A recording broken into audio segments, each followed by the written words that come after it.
ભાવનગરના ઘરવેરામાં 30% વધારાની દરખાસ્ત, રહેણાંકમાં ચોરસ મીટર દીઠ ₹4 વધારો અને બિન રહેણાંકમાં મીટર દીઠ ₹8નો વધારો કરવાની થશે દરખાસ્ત. સામાન્ય સભામાં વેરો વધારવા મુદ્દે થશે ચર્ચા. ગાંધીધામ મહાનગરપાલિકાનો લોગો જાહેર કરાયો. લોગોમાં શહેરોનો વિકાસ અને દેશની શક્તિનો સંદેશ. લોગો ડિઝાઇન કરવા માટે રખાઈ હતી સ્પર્ધા. સ્પર્ધામાં વિજેતા બનેલા રિદ્ધિદીપ મોરબિયાને ₹1,21,000નું ઇનામ અપાયું. ખેલ મહાકુંભના 3જા સંસ્કરણનો પ્રારંભ. સચિન પટ્ટણીએ તલવારબાજીમાં જીત્યો સિલ્વર મેડલ. રાજ્યમાં 71 લાખ રમતવીરોએ કરાવ્યું રજીસ્ટ્રેશન. ખેલ મહાકુંભમાં દરેક વય જૂથના રમતવીરોને તક. ખેલ મહાકુંભ અનેક પરિવારો માટે ગૌરવનું કારણ. ગાંધીનગરમાં બિમસ્ટેક સમિટ યોજાઈ. મનસુખ માંડવિયાના હસ્તે કરાયું સમિટનું ઉદ્ઘાટન. 7 દેશના પ્રતિનિધિઓએ સમિટમાં લીધો ભાગ. સીએમ ભૂપેન્દ્ર પટેલ પણ સમિટમાં રહ્યા હાજર. હેલ્મેટ વગર નીકળતા સુરતી લાલાઓ સામે સુરત પોલીસ એક્શનમાં. પલસાણાના કડોદરા વિસ્તારમાં 9થી વધુ બાઇક ચાલકો દંડાયા. હેલ્મેટ વગર ફરતા વાહન ચાલકો પાસેથી પોલીસે ₹500 દંડ વસૂલ્યો. પોલીસે એક સરકારી કર્મચારીનો પણ મેમો ફાડ્યો. નર્સ ભરતી કૌભાંડ મામલે તપાસનો ધમધમાટ. જીટીયુએ તપાસ રિપોર્ટ આરોગ્ય વિભાગને સોંપ્યો. આરોગ્ય વિભાગ રિપોર્ટ પર નિર્ણય કરશે જાહેર. પરીક્ષા રદ થશે કે નહીં તેના પર થશે નિર્ણય. નડિયાદમાં સંતરામ મહારાજના 194માં સમાધિ મહોત્સવની ભવ્ય ઉજવણી. સંતરામ મંદિરમાં હજારો શ્રદ્ધાળુઓએ કર્યા દર્શન. પારંપરિક સાકર વર્ષામાં 500 કિલો કોપરું અને 3000 કિલો સાકરની ઉજામણી. ભક્તોએ ઝીલ્યો સાકર કોપરાનો પ્રસાદ. સંતરામ મંદિરમાં 3 દિવસના મેળાનું પણ આયોજન.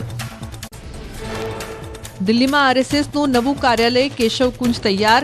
150 કરોડના ખર્ચે બનેલા કાર્યાલયમાં 300 રૂમ, હોસ્પિટલ, લાઇબ્રેરી સહિતની સુવિધા ઉપલબ્ધ. 19 ફેબ્રુઆરીએ કેશવકુંજમાં કાર્યકર્તા સંમેલનનું આયોજન. ટોરેન્ટ ગ્રુપ ગુજરાત ટાઇટન્સ ટીમનો હિસ્સો ખરીદશે. ઇરેલિયા કંપની સાથે ટોરેન્ટ ગ્રુપે કર્યા કરાર. 33% હિસ્સો ઇરેલિયા કંપની પાસે રહેશે. આ સંપાદન ભારતમાં ઝડપથી વિકસતા ગેમિંગ ક્ષેત્રમાં ટોરેન્ટ ગ્રુપના પ્રવેશને સુનિશ્ચિત કરશે. અમદાવાદના નિકોલની યુવતીને પરણવા કેનેડાથી આવી જાન. વાજતે ગાજતે નીકળ્યો કેનેડાનો વરરાજાનો વરઘોડો. કેનેડાના બિઝનેસમેન જીન નામના યુવકે કેનેડામાં ડોક્ટર બનેલી શ્રદ્ધા સોલંકી સાથે કર્યા લગ્ન. બેંગલુરુમાં ભારતીય વાયુસેના દ્વારા એરો ઇન્ડિયા શો 2025નું ભવ્ય આયોજન. એરફોર્સના વિવિધ વિમાનોને આકાશમાં બતાવ્યા કરતબ. 14 ફેબ્રુઆરી સુધી બેંગલુરુમાં એરો ઇન્ડિયા શોનું આયોજન. વેલેન્ટાઇન ડે નિમિત્તે બજારમાં હાર્ટ શેપવાળી ચોકલેટ્સની વધી ડિમાન્ડ.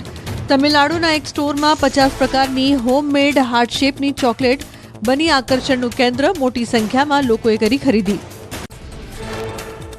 મહાકુંભમાં અત્યાર સુધી 50 કરોડ લોકોએ લગાવી આસ્થાની ડૂબકી. સંગમ કિનારાની બંને બાજુ ભક્તોનો મહાસાગર ઉમટ્યો.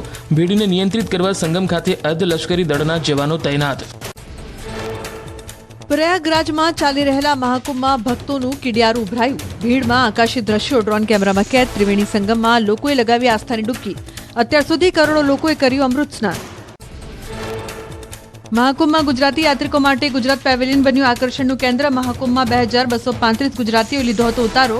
ગુજરાત પ્રવાસન નિગમના હેલ્પ ડેસ્કે 21,519 યાત્રિકોને ફોન ઉપર માર્ગદર્શન આપ્યું. રામનગરી અયોધ્યામાં દેખાઈ મહાકુંભની અસર. અયોધ્યામાં ભક્તોનું ઘોડાપુર ઉમટ્યું. મહાકુંભથી મોટી સંખ્યામાં ભક્તો પહોંચી રહ્યા છે રામલલ્લાના દર્શન કરવા. વારાણસીમાં શ્રદ્ધાળુઓની ભીડ ઉમટી. બાબા વિશ્વનાથના દર્શન કરવા મોટી સંખ્યામાં ઉમટ્યું માનવ મહેરામણ. પગ મૂકવાની પણ જગ્યા ન હોય તેવા દ્રશ્યો સામે આવ્યા.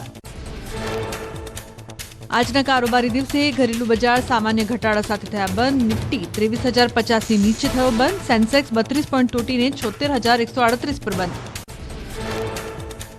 સોનાના ભાવમાં જબરદસ્ત તેજી. અમેરિકામાં ફુગાવા અને વ્યાજદરમાં ઘટાડાની અટકળો વચ્ચે વાયદા બજારમાં સોના અને ચાંદીના ભાવમાં મોટી વધઘટ જોવા મળી. આજે સોનાનો ભાવ ₹85,830 પ્રતિ 10 ગ્રામ પર પહોંચ્યો.